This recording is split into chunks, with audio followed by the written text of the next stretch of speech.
Capítulo 23. De lo que le aconteció al famoso Don Quijote en Sierra Morena, que fue una de las más raras aventuras que en esta verdadera historia se cuenta. Viéndose tan mal parado Don Quijote, dijo a su escudero: «Siempre, Sancho, lo he oído decir, que el hacer bien a villanos es echar agua en la mar. Si yo hubiera creído lo que me dijiste, yo hubiera excusado esta pesadumbre, pero ya está hecho.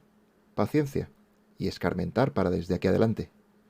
«Así escarmentará vuestra merced», respondió Sancho. «Yo, como soy turco, pero pues dice que si me hubiera creído, se hubiera excusado este daño. Créame ahora y excusará otro mayor, porque le hago saber que con la Santa Hermandad no hay usar de caballerías que no se le da a ella por cuantos caballeros andantes hay dos maravedís, y sepa que ya me parece que sus saetas me zumban por los oídos». «Naturalmente eres cobarde, Sancho», dijo Don Quijote, «pero porque no digas que soy contumaz y que jamás hago lo que me aconsejas, por esta vez quiero tomar tu consejo y apartarme de la furia que tanto temes, mas ha de ser con una condición: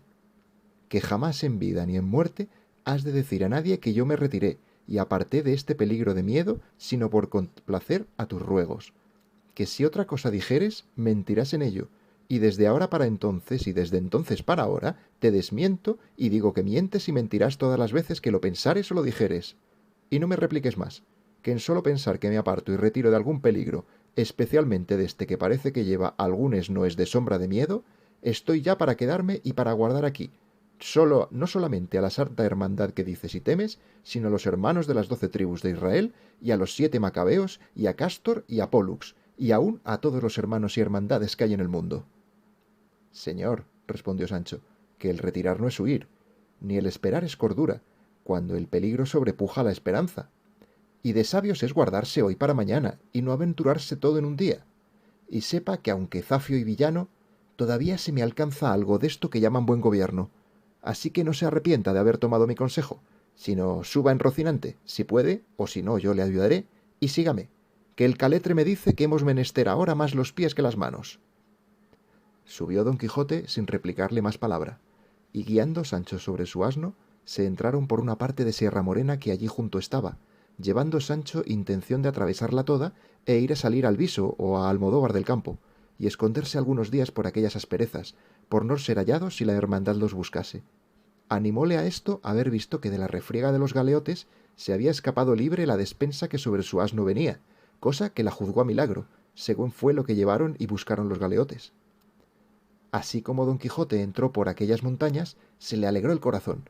pareciéndole aquellos lugares acomodados para las aventuras que buscaba. Reducíansele a la memoria los maravillosos acontecimientos que en semejantes soledades y asperezas habían sucedido a caballeros andantes. Iba pensando en estas cosas, tan embebecido y transportado en ellas, que de ninguna otra se acordaba. Ni Sancho llevaba otro cuidado, después que le pareció que caminaba por parte segura, sino de satisfacer su estómago con los relieves que del despojo clerical habían quedado, y así iba tras su amo, sentado a la mujeriega sobre su jumento, sacando de un costal y embaulando en su panza, y no se le diera por hallar otra aventura, entre tanto que iba de aquella manera, un ardite. En esto alzó los ojos y vio que su amo estaba parado, procurando con la punta del lanzón alzar no sé qué bulto que estaba caído en el suelo, por lo cual se dio priesa a llegar a ayudarle, si fuese menester, y cuando llegó fue a tiempo que alzaba con la punta del lanzón un cojín y una maleta asida a él, medio podridos o podridos del todo, y deshechos, mas pesaba tanto que fue necesario que Sancho se apease a tomarlos, y mandóle su amo que viese lo que había en la maleta. Hízolo con mucha presteza, y aunque la maleta venía cerrada con una cadena y su candado, por lo roto y podrido de ella vio que en lo que en ella había, que eran 4 camisas de delgada holanda y otras cosas de lienzo no menos curiosas que limpias, y en un pañizuelo halló un buen montoncillo de escudos de oro, y así como los vio dijo: «Bendito sea todo el cielo, que nos ha deparado una aventura que sea de provecho». Y buscando más, halló un librillo de memoria ricamente guarnecido. Este le pidió Don Quijote, y mandóle que guardase el dinero y lo tomase para él. Besóle las manos Sancho por la merced, y desvalijando a la valija de su lencería, la puso en el costal de la despensa,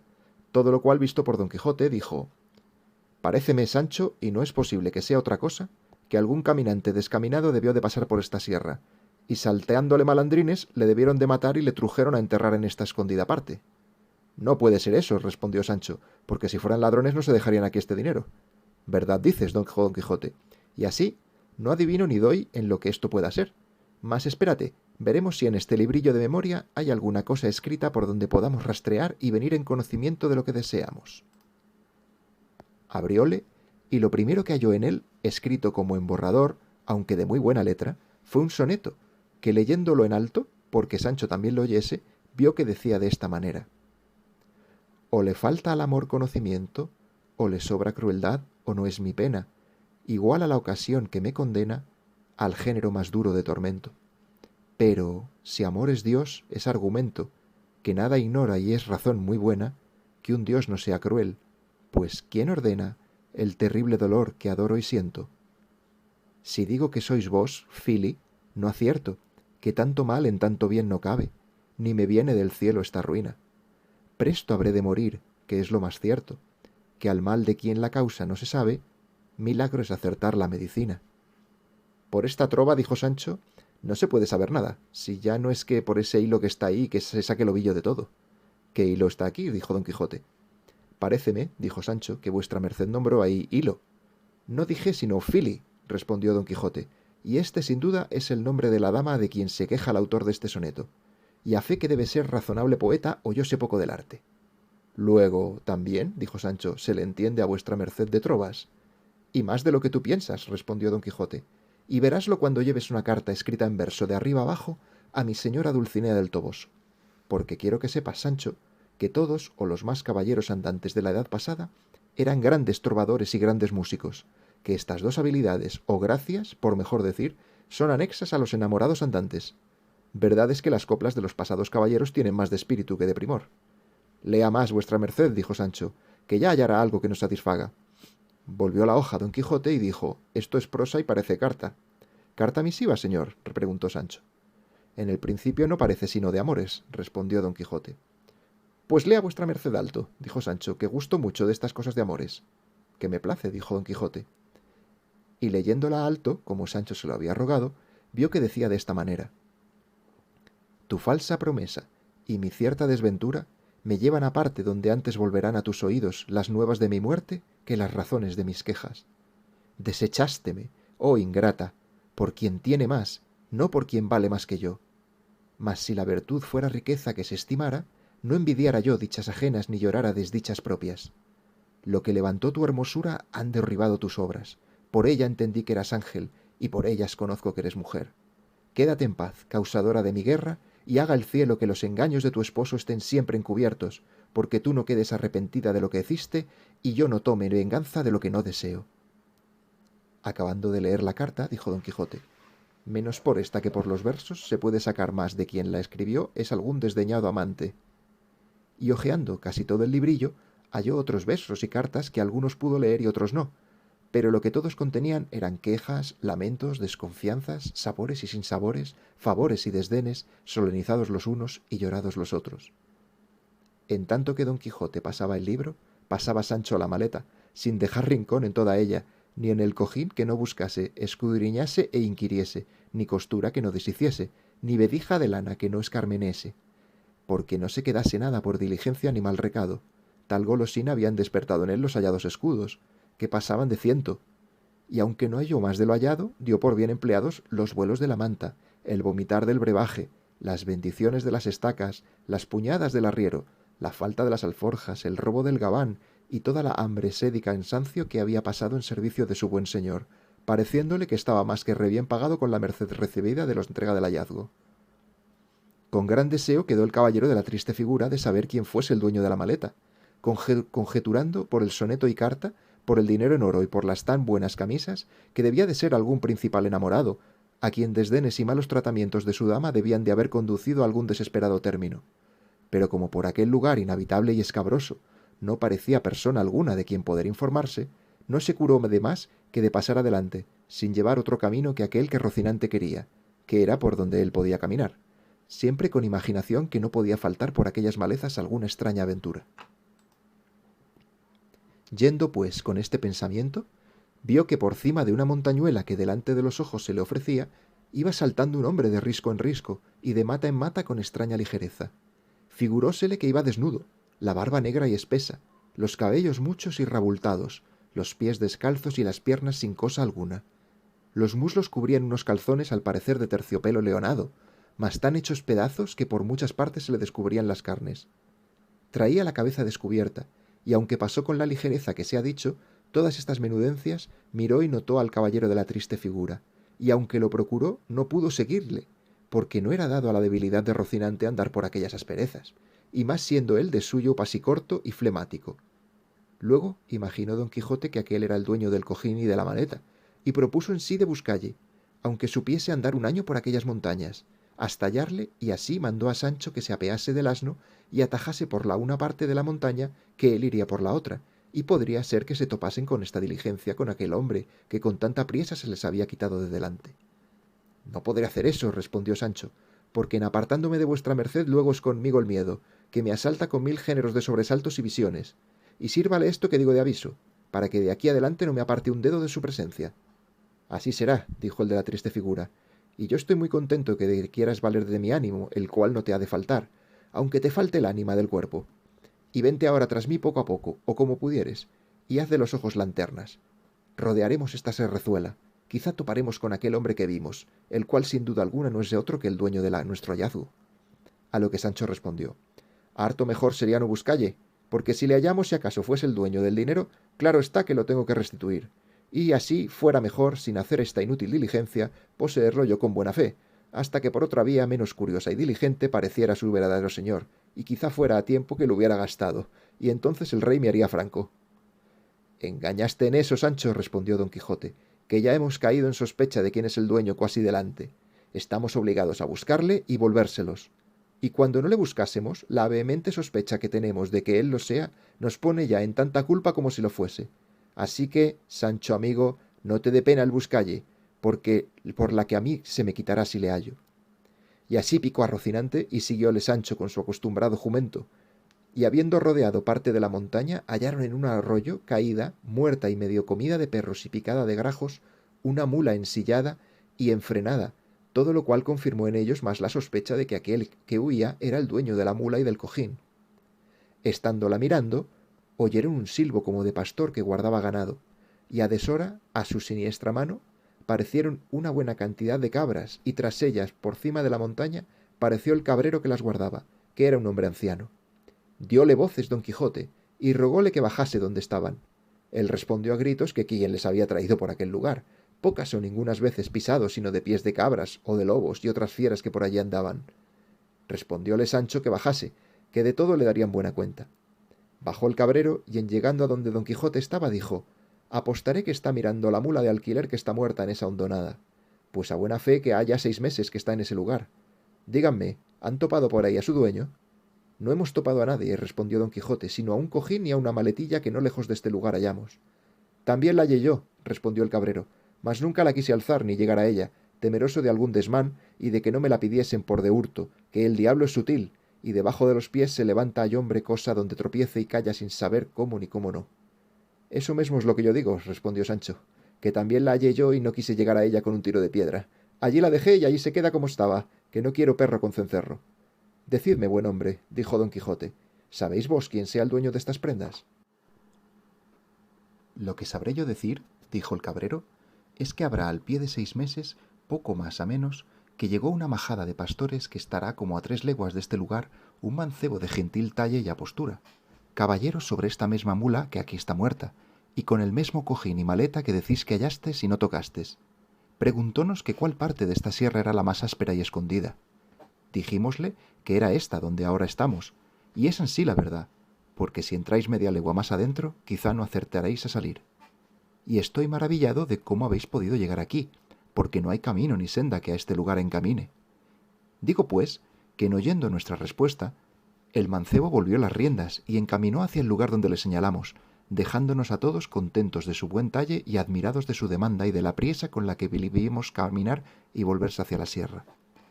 Y desde entonces nunca más le vimos, hasta que desde allí a algunos días salió al camino a uno de nuestros pastores, y sin decille nada, se llegó a él y le dio muchas puñadas y coces, y luego se fue a la borrica del hato y le quitó cuanto pan y queso en ella traía, y con extraña ligereza hecho esto, se volvió a emboscar en la sierra. Como esto supimos algunos cabreros, le anduvimos a buscar casi 2 días por lo más cerrado de esta sierra, al cabo de los cuales le hallamos metido en el hueco de un grueso y valiente alcornoque. Salió a nosotros con mucha mansedumbre, ya roto el vestido y el rostro desfigurado y tostado del sol, de tal suerte que apenas le conocíamos, sino que los vestidos, aunque rotos, con la noticia que de ellos teníamos, nos dieron a entender que era el que buscábamos. Saludónos cortésmente, y en pocas y muy buenas razones nos dijo que no nos maravillásemos de verle andar de aquella suerte, porque así le convenía para cumplir cierta penitencia que por sus muchos pecados le había sido impuesta. Rogámosle que nos dijese quién era, mas nunca lo pudimos acabar con él.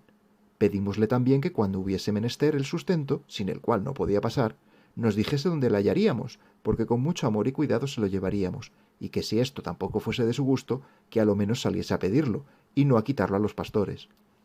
Agradeció nuestro ofrecimiento, pidió perdón de los asaltos pasados y ofreció de pedillo de allí en adelante por amor de Dios, sin dar molestia alguna a nadie. En cuanto a lo que tocaba a la estancia de su habitación, dijo que no tenía otra que aquella que le ofrecía la ocasión donde tomaba la noche, y acabó su plática con un tan tierno llanto que bien fuéramos de piedra los que escuchándole habíamos si en él no le acompañáramos,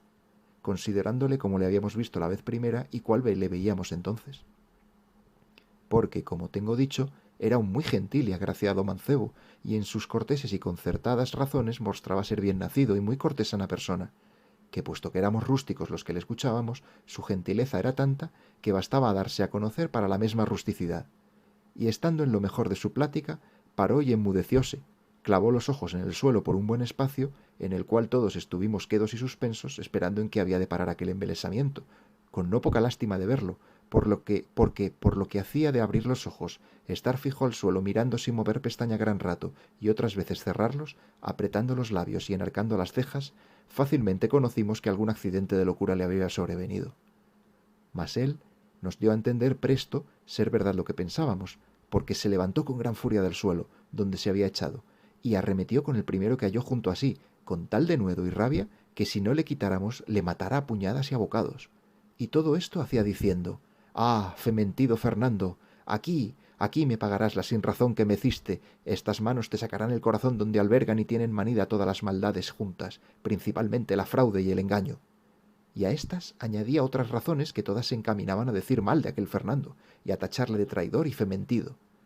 Quitámosele, pues, con no poca pesadumbre, y él, sin decir más palabra, se apartó de nosotros y se emboscó corriendo por entre esos jarales y malezas, de modo que nos imposibilitó el seguille. Por esto conjeturamos que la locura le venía a tiempos, y que alguno que se llamaba Fernando le debía de haber hecho alguna mala obra, tan pesada cuanto lo mostraba el término a que le había conducido. Todo lo cual se ha confirmado después acá con las veces que han sido muchas, que él ha salido al camino, unas a pedir a los pastores le den lo que le llevaran para comer y otras a quitárselo por la fuerza. Porque cuando está con el accidente de la locura, aunque los pastores se lo ofrezcan de buen grado, no lo admite, sino que lo toma a puñadas. Y cuando está en su seso lo pide por amor de Dios, cortés y comedidamente, y rinde por ello muchas gracias y no con falta de lágrimas. Y en verdad os digo, señores, prosiguió el cabrero, que ayer determinamos yo y 4 zagales, los 2 criados y los 2 amigos míos, de buscarle hasta tanto que le hallemos, y después de lo hallado, ya por fuerza, ya por grado, le hemos de llevar a la villa de Almodóvar, que está de aquí a 8 leguas, y allí le curaremos, si es que su mal tiene cura, o sabremos quién es cuando esté en su seso, y si tiene parientes a quien dar noticia o de su desgracia. Esto es, señores, lo que sabré deciros de lo que me habéis preguntado, y entended que el dueño de las prendas que hallástes es el mismo que vistes pasar con tanta ligereza como desnudez, que ya le había dicho Don Quijote cómo había visto pasar a aquel hombre saltando por la sierra. El cual quedó admirado de lo que el cabrero había oído, y quedó con más deseo de saber quién era el desdichado loco, y propuso en sí lo mismo que ya tenía pensado, de buscalle por toda la montaña, sin dejar rincón ni cueva en ella que no mirase, hasta hallarle. Pero hizo lo mejor la suerte de lo que él pensaba ni esperaba, porque en aquel mismo instante pareció por entre una quebrada de una sierra que salía, de donde ellos estaban, el mancebo que buscaba, el cual venía hablando entre sí cosas que no podían ser entendidas de cerca, cuanto más de lejos. Su traje era cual se ha pintado, solo que llegando cerca vio Don Quijote que un coleto hecho pedazos que sobre sí traía era de ámbar, por donde acabó de entender que persona que tales hábitos traía no debía ser de ínfima calidad. En llegando el mancebo a ellos les saludó con una voz desentonada y bronca, pero con mucha cortesía. Don Quijote le volvió las saludes con no menos comedimiento, y apeándose de Rocinante, con gentil continente y donaire, le fue a abrazar y le tuvo un buen espacio estrechamente entre sus brazos, como si de luengos tiempos le hubiera conocido. El otro, a quien podemos llamar el roto de la mala figura, como a Don Quijote el de la triste, después de haberse dejado abrazar, le apartó un poco de sí,